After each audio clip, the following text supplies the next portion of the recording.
Yo, what is up guys, it's Kobe, back today with another installment of my Black Ops 2 weapon breakdown and comparison series. In this series I compare two weapons in their raw and naked form, and in today's video we'll be covering the SWAT 5.56 and the M8A1. These two are the burst fire assault rifles in Black Ops 2, and as always I'm going to be going over the stats, characteristics, and just some basic features of each weapon, and just try to figure out which one is better. So without wasting any more time, let's get started. Taking a look at the max damages, the SWAT 5.56 is packing 40 points while the M8A1 is at 35. So both weapons do have the ability to kill in 3 bullets, however the 3 bullet kill range is ridiculously small with the M8A1, about 2 to 3 steps away from you, so you might as well chalk this up as a 4 bullet kill weapon.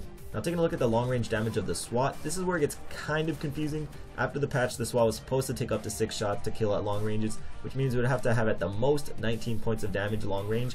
But if you want to test out the weapon, it never takes more than 4. Even with a silencer, 4 shots to the chest will take him out, which is obviously a good thing if you do enjoy using this weapon. It is crazy powerful, and if you're accurate with it and have a good shot, it'll never take more than 2 bursts to kill an enemy, even across the map. The long range damage of the M8A1 is also a tad bit confusing because of its inconsistency. I like to think of it as a 4 to 5 bullet kill weapon, but occasionally it just seems like enemies of the freaking Walking Dead are coming at me and eating like 5 bursts rather than 5 bullets, but overall it's still a pretty good medium range weapon. Moving on to the rate of fire, the SWAT is considerably lower at 550 rounds per minute compared to the M8A1 at about 760 rounds per minute.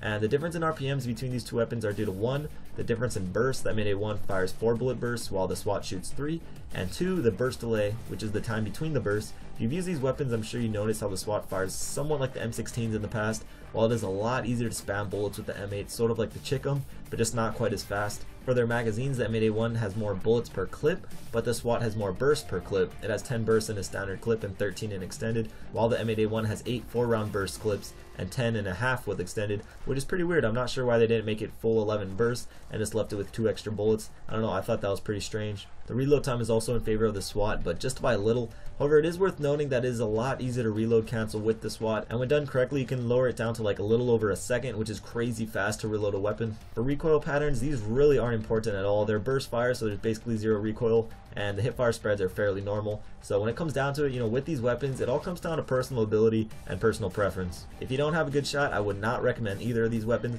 but if you have a pretty decent shot, it still depends on your playstyle. If you like to stay back, keep your gunfights long range, I'd recommend the SWAT because of its ridiculous power. But if you're really aggressive and plan on seeing more guys in like medium to close range, I'd go with the M8 because you can just unload a lot more bullets a lot faster. But what do you guys think? Which gun do you prefer? For me, I'm an M8A1 kind of guy, even though it does drive me crazy sometimes when I get like 50 hit markers, but overall it's just a better gun for me. But let me know what gun is better for you in the comments down below. But that's the end of this comparison. If you have a suggestion for the next one, feel free to leave that in the comments as well. Also, if you enjoyed the video and want to support me and support the channel, likes are always appreciated. But anyways guys, that's it for today. I hope you enjoyed this quick little video. Check out my last 2 videos if you want, and I'll see you guys later. Peace.